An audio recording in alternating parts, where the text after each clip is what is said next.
Libya, once considered an Arab Spring success story, now spiraling into violence and chaos. Renegade militias and Islamic extremists run rampant, threatening to tear the country apart. Is this North African country a failed state? If so, who's to blame? Hello, everyone. I'm Asiye Namdar for Anna Naidu, and this is The Heat.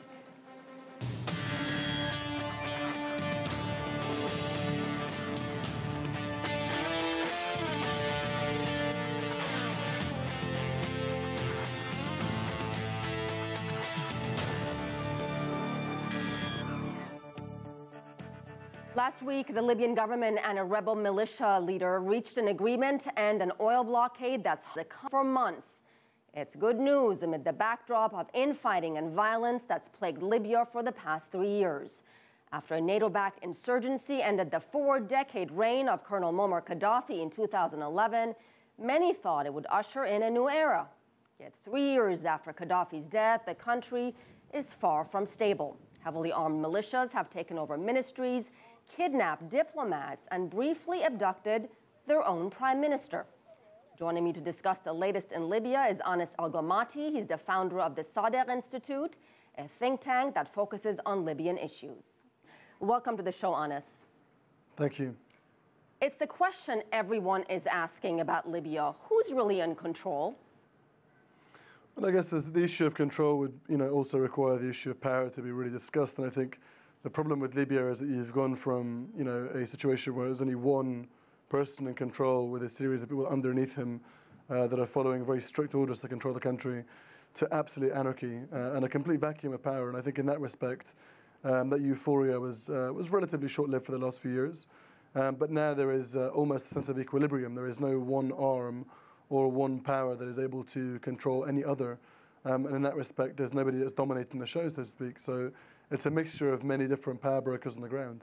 And it seems there are so many different militias and factions fighting for control of key strategic areas. I want to go to a clip from Vice, an HBO documentary. Let's listen to it, and then I want to get your reaction. We came here because we wanted to see what Libya is like post-revolution. There are 300 different militias in Libya. Everybody is land grabbing, fighting for power, fighting for control. This country is descending into darkness. We're seeing a pattern. Egypt, Iraq, Libya, you pull the dictators out, and the result is just chaos. So, Anas, do you agree? You pull the dictator out and you get chaos? Number one question, and let me follow up quickly. He brings up a good point, Surush Alvi from the Vice. Who are these militias? Well, they're people that have been disenfranchised for a very long time, and I think we only get one side of the story when we think it's somehow it's a benevolent dictator that's staying in power to keep things at rest and keep things easy for people to live, and a sense of stability, but almost a sense of prosperity almost. That's one side of the coin. I don't think that's entirely true. The other side of the coin, as I see it, is that most of these people are feeling these senses of inherited problems. In Egypt and in Iraq and in Libya, there were over 40 years, almost 50 years when you look at Iraq, of socio-economic disasters. People couldn't eat properly. They couldn't, provide for their kids. Transportation, education, healthcare. These were all in disarray. And in that respect, when you pull a dictator out, which seems to be what we're leading to, when you do pull a dictator out, what do you find is that people don't trust systems anymore. It's not about having one man. They don't trust anybody being able to provide for them but themselves. And that's probably the emergence of militias, whether you look at Iraq's militia landscape or Libya's militia landscape. They're very, very different. One is ethnic and sectarian. The other is tribal and much more homogenous. But in that respect, you start to see that people are people wherever you find them. And if they can't trust someone to go and provide for them, then they'll do it themselves. And in both countries, the one thing that really kind of ties them conceptually together is that a Kalashnikov, an AK-47 today constitutes an insurance policy. Wherever you have a Kalashnikov in the Arab world, you can provide for your kids, you can fund a salary, you can most definitely provide for yourself in terms of security as well. And you're a power broker. And I think when you look at the way in which that can configure the Arab world, whether it's over the last 12, 13 years in Iraq, or whether it's the last 3.5, 4 years in Libya, the similarities are striking, but I think it's not enough to say that the dictators were kind of holding things together. For the most part, the issues that we're contending with today are of an inherited nature. And what I mean is inherited is that most people are born in the Arab world under the age of 35, having never contributed to the socio-economic failures and the political failures that they see around them. They were just born into this kind of failure and had to live with it in their daily lives. And now they don't have the tools to really remedy those failures. And I think that's the question of whether or not the international community is really there to kind of really thrust forward a solution. I think just saying that, you know, removing a dictator it was the one thing that was keeping everything happy and safe and sound, I think is not the entire story. So what about the militias? Is there a common goal for them? There seems to be so much division among these factions. Most certainly, and I think wherever you go in the world, you'll find that people are, people are different. I don't think there is one thing that necessarily unites all Libyans all together all the time on the table. I think the one thing that would do that would be stability and prosperity and democracy to a certain degree. But on the other hand, democracy, what does it really mean? And I think in that respect, what you're finding is that the emergence of militias is really just the emergence of a national conversation, a national dialogue of sorts. The real problem is that they're voicing it in very toxic terms. When you voice that conversation in bullets, sooner or later you create more problems than solutions on the table. And I think in that respect, what do the militias want? Well, they want to guarantee their own safety. So when we look at Libya, we find the 300, 400 militias. I think in reality there are over 1,200, but the 300-400 main militias and the 20 or 30 main big players and the political players are all there because they don't feel that they're going to have their rights preserved by a new system. And in that respect, they felt that they had to arm themselves, whether it's in the south, because in the south you have different tribes with different, identity issues. You have the Tebo and the Tuareg. These are both transnational groups. They don't have, a nationality per se. They may be Libyan, Sudanese, Niger, Burkina Faso. It's a very, very complex ethnic makeup. But in that respect, they don't know what their nationality is. So they're holding arms for a certain reason. When you go to the east of the country in Benghazi, people are holding arms there because for the past 40 years, they perceive that they've always been on the back foot. They've always been much more marginalized and disenfranchised than the western half of the country. And those in the western half of the country are holding arms because of, many other reasons. It could be because they want to try and fight off a perceived land grab or a power grab from other parts of the country. But it also could be because they are the capital and that they have to be, disproportionately armed to make sure that they retain the kind of stability that a political capital needs.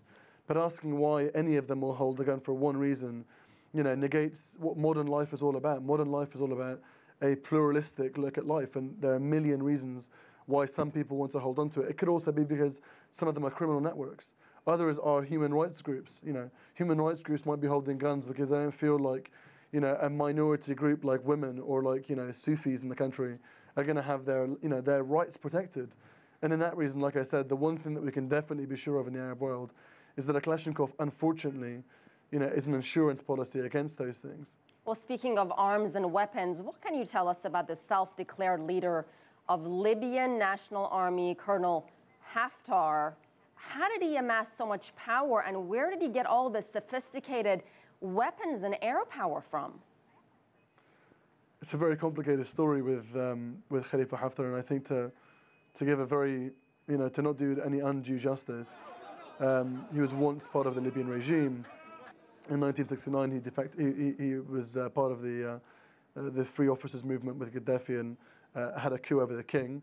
But within less than 25 years, after a second failed military intervention in Africa in Chad in the mid-1980s, Khalifa Haftar failed in a mission that was captured, and then realized he would face the wrath of Gaddafi and then defected ultimately to the opposition.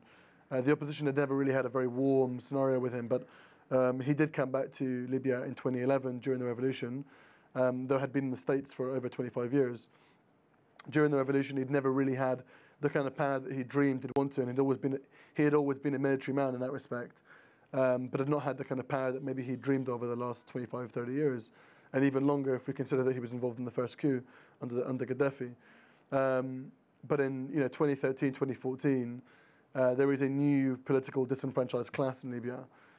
They are people that had links with, and had fought for, or had been in the service of, or in the political class of Muammar Gaddafi and the former Libyan regime. That is now a very interesting, though I wouldn't say it's an issue of numbers, but is a very, very touchy and very sensitive political class, and I think we can probably term that and deem that the deep state. I mean, that could be business interests, that can be former officials, the bureaucracy, but these are all part of the deep state. And I think when we look at that and we start to understand that over the last 3.5 years, they've been off the table now. You know, they have absolutely nothing to do with Free Libya or New Libya in that respect. The final point I want to make is very simple. Colonel Khalifa Haftar represents something bigger than just having a Libyan national army. He represents something about a disenfranchised class that have left under Gaddafi. And in that respect, there are many disenfranchised classes across the Arab world, in Egypt and Iraq, and many of them, even under Mubarak and under Abdel Fattah Sisi, have realized that there is a bigger game here, and that they can work together to try and, you know, re-emerge as the new status quo. And this would only be the way possible. And I think given Libya's new, and given the region's new problems with counterterrorism, you know, the only way in which they can get back into Libya is by saying, let's have a war on terror. You know, that was the only pretext. Saving Libya was the pretext for them to walk back in to the game and start to say, well, we want to have a new right in Libya, and we don't want to have a new revolutionary class. And in some cases, it could even be deemed a counter-revolution. Thank you so much. We'll leave it at that. Anas Al-Ghamati, General Director of the Sadr Institute. When we come back, is Libya better off since the fall of Muammar Gaddafi? We'll get two opposing views. That's next. Stay with us. You're watching The Heat.